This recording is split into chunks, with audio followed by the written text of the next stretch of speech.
Welcome to Malifaux University. 624. Special Strategy, Crushing Candy. Many nations on Earth don't celebrate Halloween and may not be familiar with it.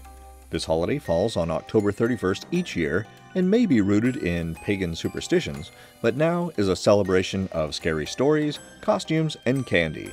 This new Halloween-themed strategy is a fun way to mix up your friendly games or have a thematic tournament in spooky season. It came out in 2023 and is available at the link in the notes below or in the Malifaux Crew Builder app by setting the rule set to All. Before the game, you need to make 20 strategy markers, 10 for each player. Like most strategy markers, these are on 30mm bases. As long as you can't mistake them for other types of markers like corpse or scheme markers, you can use just about any 30mm bases you have. Easy printable strategy markers are available from the link to Wargames Vault in the notes below. The other thing you need before the game is a big bowl of candy. If both players contribute to the bowl, everyone is guaranteed to have something they'll enjoy. After deployment zones are chosen, but before models are deployed, the defender creates a strategy marker anywhere on his half of the table, but not inside his deployment zone. Then the attacker does the same on her side of the table. Then the defender creates another strategy marker, but not within 4 inches of his first strategy marker.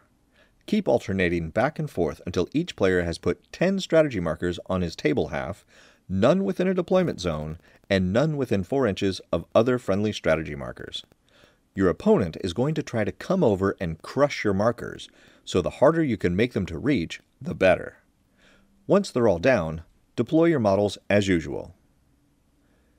These strategy markers are impassable, but have no height or other terrain traits.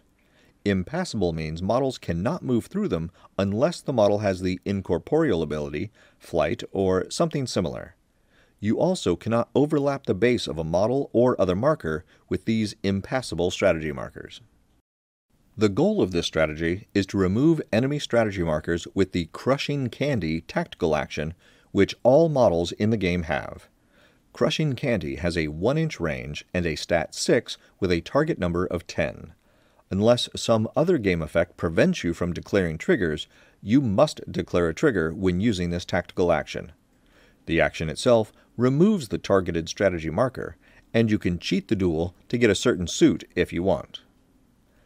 A mask gives the "Ugh, these are raisins" trigger, which generates a 1-inch pulse from the model taking the action, not from the strategy marker since you will have already removed it. All other models within 1 inch suffer 1 damage, but this does not affect the model taking the action because pulses do not affect their sources. A tome gives the "Candy, candy, candy" trigger, which lets the player taking the action eat a piece of candy from the bowl and draw a card. A crow gives the "I got a rock" trigger, which lets the player eat a piece of candy from the bowl, but then kills the model that took the action. Remember to drop the appropriate corpse or scrap marker if needed, and any demise abilities or other game effects that occur when the model is killed still happen normally. A ram gives the "King Size" trigger, which generates a 1-inch pulse from the model taking the action, not from the strategy marker, since you will have already removed it. All other models within 1 inch are healed 1, but this does not affect the model taking the action because pulses still do not affect their sources. Remember that models with summon upgrades or tokens cannot interact and don't count for friendly schemes or strategies for the turn they are summoned. In Gaining Grounds and special encounters like this, summoned models can never take the interact action with strategy markers as long as they still have their summon upgrades or tokens. Since this tactical action is not the interact action, it is reasonable to say that summoned models cannot take the tactical action to remove the strategy markers in the turn they are summoned, but afterward could be able to, but probably shouldn't. This is a decision you and your opponent need to make before the game begins.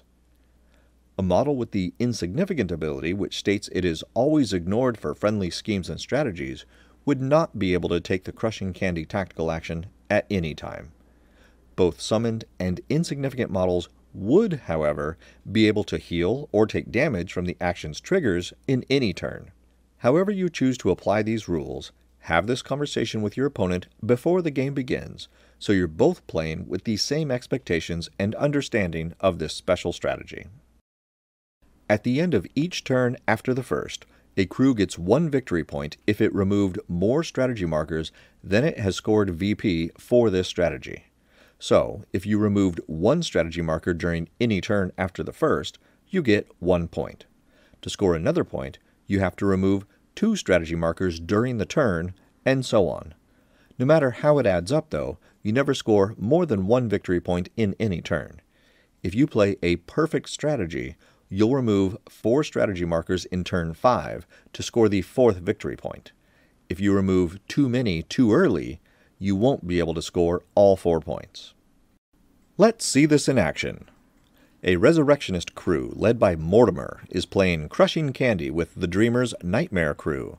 The players have set aside a big bowl of candy before the game and created 10 strategy markers, each on their own halves of the table, but not within their deployment zones or within 4 inches of each other. Both crews spend most of turn 1 crossing the board and getting into position. They both need to remove a single strategy marker on the enemy half of the table in turn 2 to score the first victory point. Rafkin targets this strategy marker with Crushing Candy and flips a 4 of masks, which reaches his target number, removes the marker, and results in the "Ugh, these are raisins" trigger. The carrion effigy is just within an inch of Rafkin, so takes 1 damage. Over here, Coppelius targets this strategy marker with Crushing Candy and flips a 9 of rams. This makes his target number, removes the marker, and results in the king-size trigger. No one else is near Coppelius to heal, so the trigger does nothing. At the end of the turn, each crew has removed a strategy marker and scores the victory point. Since each crew now has 1 victory point from the strategy, they need to remove 2 strategy markers to score the next point. In turn 3, the Nightmare player moves Teddy next to a strategy marker. Teddy takes the Crushing Candy action and flips a 10 of crows. Though this meets the target number, he doesn't like the suit, which will kill him. Teddy cheats in a 5 of tomes, which removes the marker and gets the candy, candy, candy trigger. His player eats a piece of candy and draws a card. A Gravedigger walks over to a strategy marker, flips a 7 of rams, and removes the marker, healing no one since no one else is nearby. Coppelius runs over to the next closest marker and takes the Crushing Candy action. Unfortunately for him, he flips the Black Joker, which has no value, has no suits, and cannot be cheated. He does not reach his target number, and his action fails. Lord Chompybits is hanging out near this other strategy marker with his 2-inch engagement range, but when the other Gravedigger walks up to it, she is still free to take the Crushing Candy tactical action, since it is not an interact action, projectile attack, or anything else that would be affected by Lord Chompybits. She flips the Red Joker, easily making her target number, and giving her a choice of any suit she wants. She could pick a mask to hurt Lord Chompybits, since she's within an inch of him, but elects for the tome, which lets her eat candy and draw a card. At the end of the turn, the Neverborn have removed only 1 strategy marker, so do not score the second victory point this turn. The Resurrectionists have removed 2 strategy markers, so score the second victory point. The Neverborn have to remove just 2 markers in turn 4 to score the second point, while the Resurrectionists must remove 3 during the turn to score the third. That's the special strategy, Crushing Candy. Pick up a printable set of all the markers and tokens you need to play Malifaux in the Wargame Vault.